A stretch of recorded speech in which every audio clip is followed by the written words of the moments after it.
What the lazy person ruins, compositing can fix. I think we can all agree on that. But at the same time, a lazy person can also create wonders. So today, let's create a cinematic scene.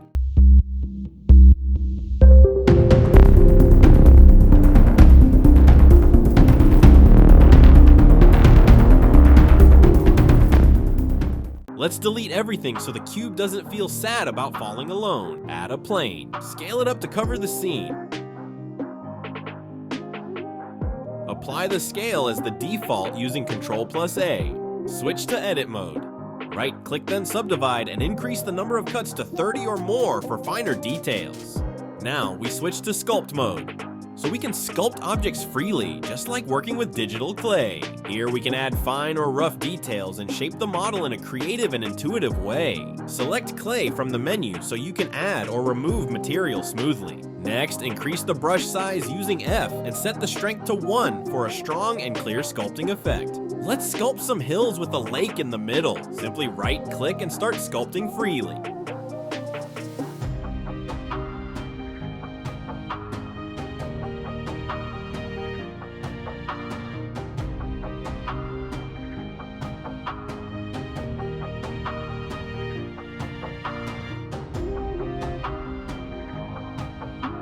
Since the lake is lower, we need to invert the sculpting direction. To do this, hold Ctrl plus right-click while sculpting, and you'll see how it carves into the mesh effortlessly.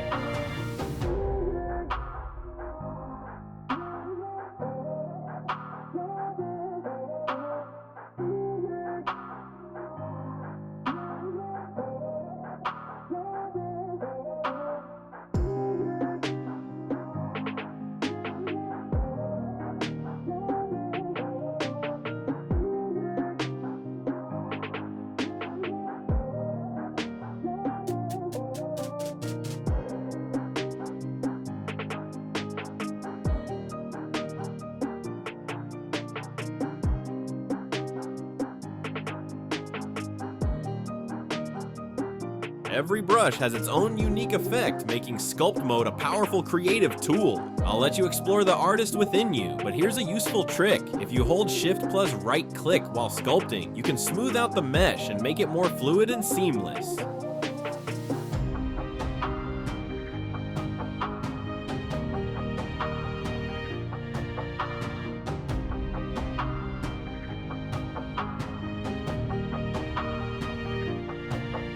Let's add a subdivision modifier to the mesh. Let's add Shade Smooth to give the mesh a soft and seamless finish. You'll notice a huge difference. Let's add another plane to represent the lake.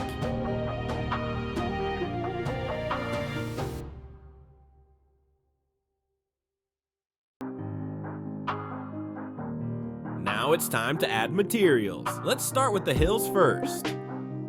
As promised, today is International Lazy Day. Instead of creating materials from scratch, we'll use pre-made textures to save time and effort. All you have to do is select the texture and drag it into the material slot. Of course, there are many useful sites for this, like Polyhaven, which offers high-quality textures for free. Connect the diffuse texture to the base color in the principled BSDF. Then connect the roughness texture to roughness. Finally, connect the normal texture to the normal map, which we add then link to normal. It's almost time to add our first new node today, the displacement node. Displacement node allows us to change the shape of the mesh by altering the coordinates in space, adding true 3D detail to the surface of the object.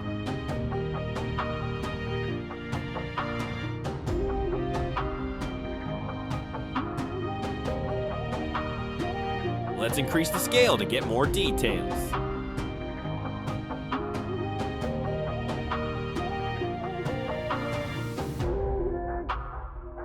Increase displacement scale to 4 or 5. Increase the displacement mid-level to 2.3. To make it simple, if the value is higher than 1, the surface will move upward. Let's add the glass BSDF to the lake.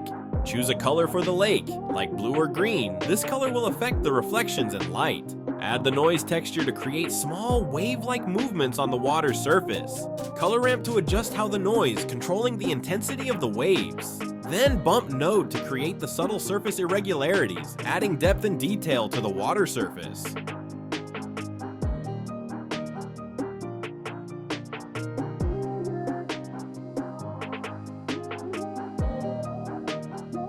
To make the effect even better, increase the scale of the noise texture to expand the waves and make them appear more refined. Increase the detail in the noise texture to add finer details to the water, making the movement and waves more realistic and beautiful. Let's add an important touch to enhance the effect and make it a real lake, so we need a new node. Say hello to the transparent BSDF. Allows us to make the material transparent, which helps create the transparent water effect just like real lakes without sacrificing the quality of the details. Let's add a mix shader to combine the glass BSDF and transparent BSDF together.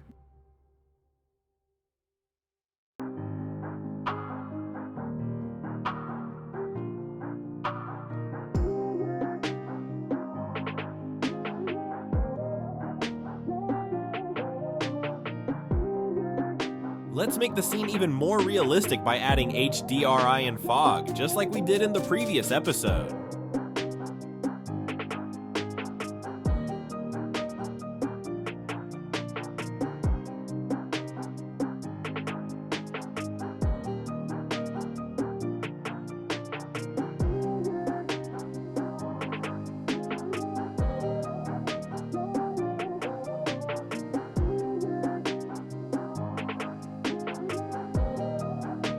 Let's add lighting to the scene. We'll use point light for that, but arrange it randomly to create a dynamic and realistic effect.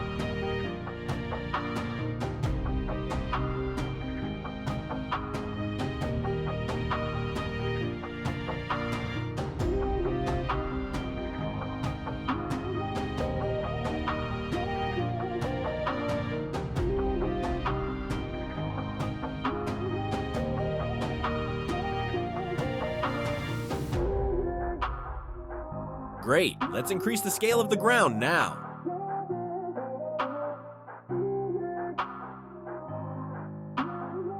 When you switch to Material Preview, you'll notice the shape looks a bit strange, and to fix this issue, all you need to do is unwrap the mesh. Now that we've fixed the issue, let's create the fog.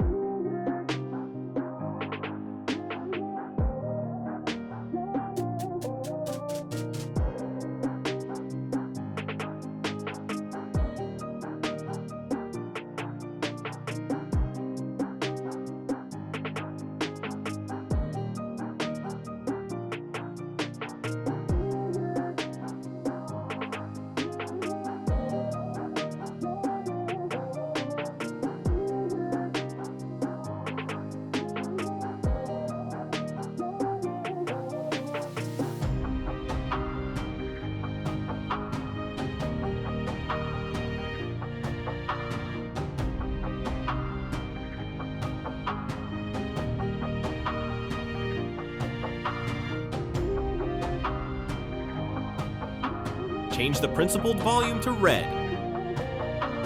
Don't worry if the effect doesn't show up immediately, as processing is happening in the background. To reduce system load and speed up performance, we can scale down the entire scene a little.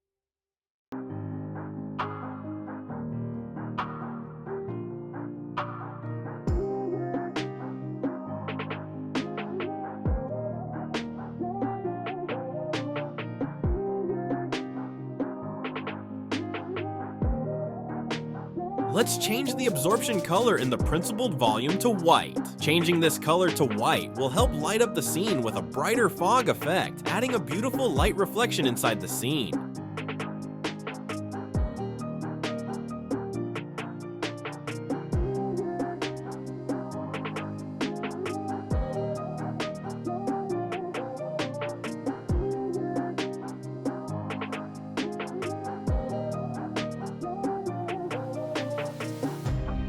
The logical question here is, if the background light is red, the point light has some red, and the principled volume is also red, how does the final result look so beautiful without everything being red?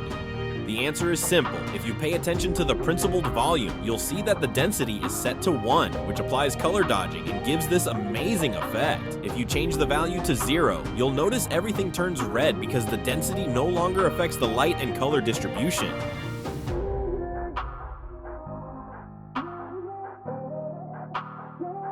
Now let's set up an awesome camera angle for the scene.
As I said, what laziness spoil, compositing fix. I think if you're thinking about tweaking the lake, you're definitely in the right place. After all, who wouldn't want a more beautiful lake?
Awesome, but let's be a little sneaky. We need some focused and directed light on the lake surface. Take 15 seconds to think.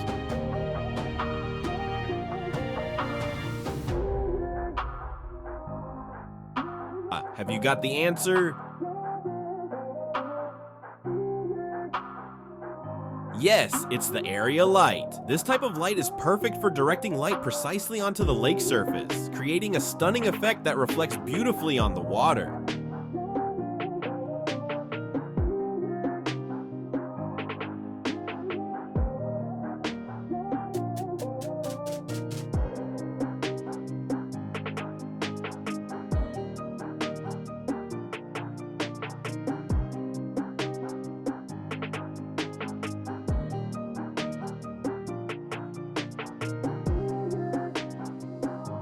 Now let's distribute the area light across the scene to make everything brighter. By adjusting the angle of each light, we can add more radiant and realistic effects on the lake surface and all scene details, but since today is lazy day, let's see what we can do with the least effort. So today is supposed to be about animation, right? Then let's bring some life to the scene. To start, let's animate the fog, making the atmosphere feel more dynamic and magical. Practically speaking, fog movement is controlled by the location coordinates in the noise texture. Since we want it to drift toward the camera and north, we need to change the X and Y values on every frame. Once we render all the frames, it will look like the fog is truly moving. Practical implementation. To make the fog move slowly along the X-axis, we use this equation, frame asterisk 0.02. A frame means that there is a change every frame, and times 0.02 means that it gradually increases by 0.02 per frame, creating a smooth, natural motion.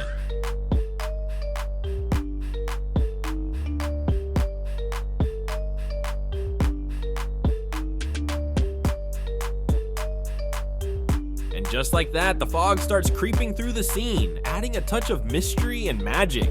Now that we've learned the basics of drivers, it's time to step it up. We'll add motion to the fog on the Y-axis, making it flow naturally across the scene.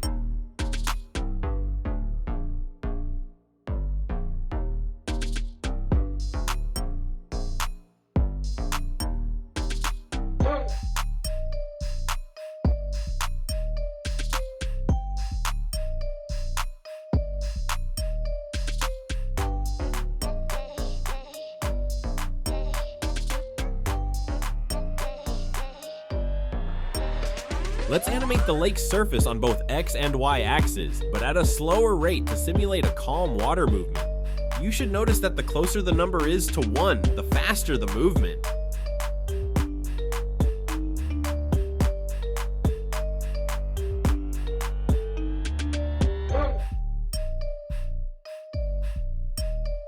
Now, with every frame, the fog will breathe slowly over the land and the lake will ripple gently, creating a stunning cinematic effect.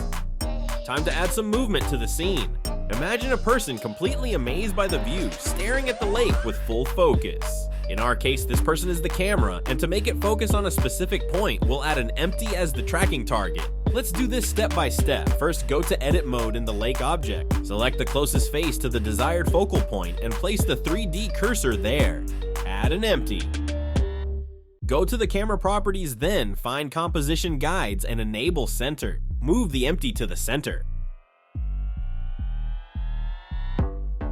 Let's make the camera follow the empty precisely. Select the camera and go to the Object Constraints tab. Click Add Object Constraint and choose Track 2. In the target field, select the empty we created earlier. Now, wherever the empty moves, the camera will follow, creating smooth and natural motion in the scene. Now, let's move to one of the most common animation techniques.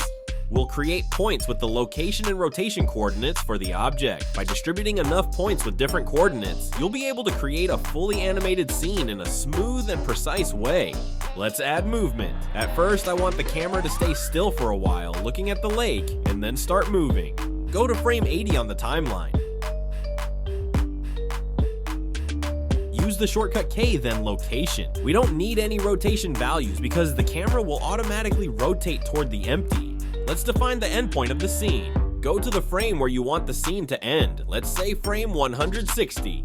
Let's move the camera to the point where the scene will end.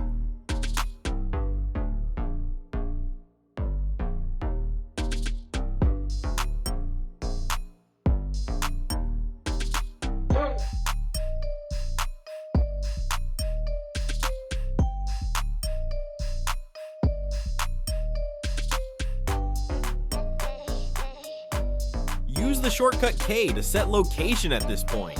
Now the camera will smoothly move from frame 80 to 160, creating a smooth transition. The result? The scene starts calmly and then smoothly moves towards the defined endpoint, adding dynamic and engaging motion to your scene. Instead of staying at a fixed angle, let's change the viewpoint in every frame to make the scene more dynamic and alive. Go to frame 1. Select the empty and add a keyframe for location. Go to frame 20. Move the empty slightly to the right as per your desired motion. After moving it, press K to add a keyframe for location. Repeat the movement in the opposite direction at frame 40. Now, let's move across different frames in the timeline and change the empty location to change the view angle. If you want to keep the location fixed for several frames, copy the location from the beginning fixed frame and paste it into the frame you want it to start move again.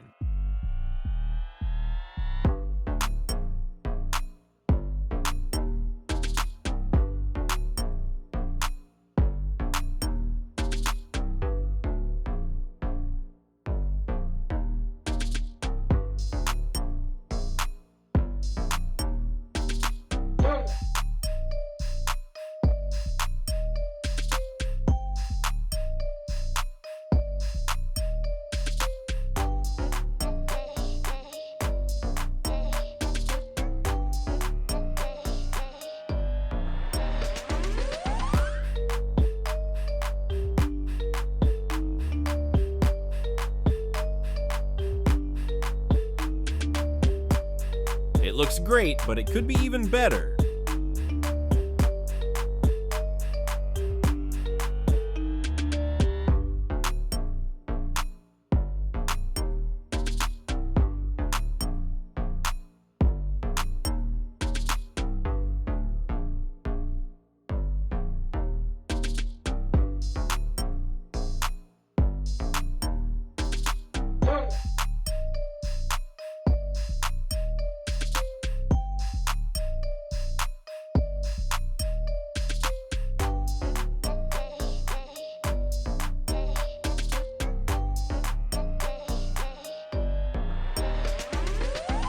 Now, let's move on to the final part of the animation, which is the graph editor. In this part, you can precisely adjust the motion curves to have full control over the speed and acceleration between frames, allowing you to create smoother and more natural movements. Let's start by disabling the controls for all axes except the one we want to modify. For me, I'll begin with the x-axis. Press A to select all frames.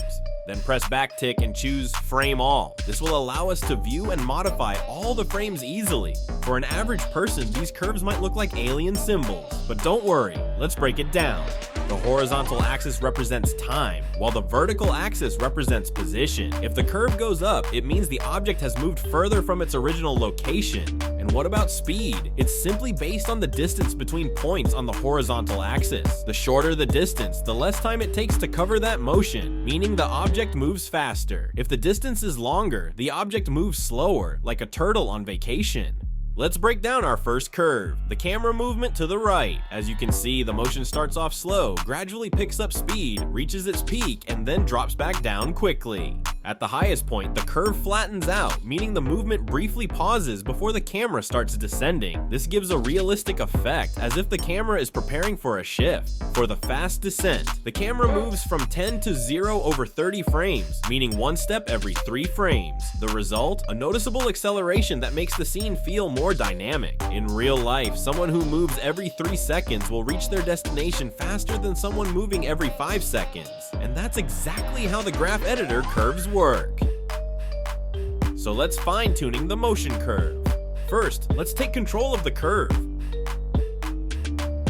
Select the handle. Right-click and choose handle type, free. Now, any adjustments we make will be independent, keeping the rest of the animation intact. Imagine the curve as a mountain. If the surface is flat, the object falls at a constant speed. But if the mountain has slopes and bumps, the fall will be fast, then slow, then fast again. The idea here is that the object gets closer to a point, pauses slightly, then continues falling. And that's exactly what we're aiming for here. So motion here is a bit exaggerated, and I want it to match the previous movement in terms of position. The fix is simple, just select the peak and lower it slightly, making the motion feel more balanced and natural. Since there are terrain variations in the motion, let's raise the curve slightly to make the transition smoother and more fluid. See, the movement has improved. At first it might seem tricky, but with a bit of practice, you'll find that everything becomes simple and smooth. So we reached the end of our first journey in learning Blender. It has been a ride full of creativity, experiments, and challenges, but most importantly, we've learned so much together. I'm proud of everyone who followed the series and applied the lessons, and I hope you continue in this amazing field because creativity has no limits.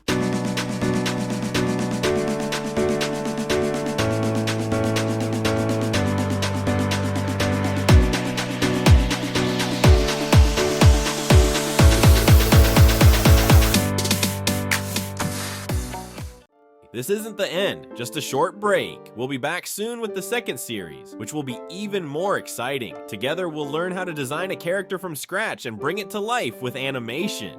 And finally, if this episode felt a bit too packed with information, I apologize. But don't worry, everything becomes easier with practice. Don't forget to support the channel by subscribing and turning on notifications so you don't miss any new content. There's plenty more awesome stuff coming.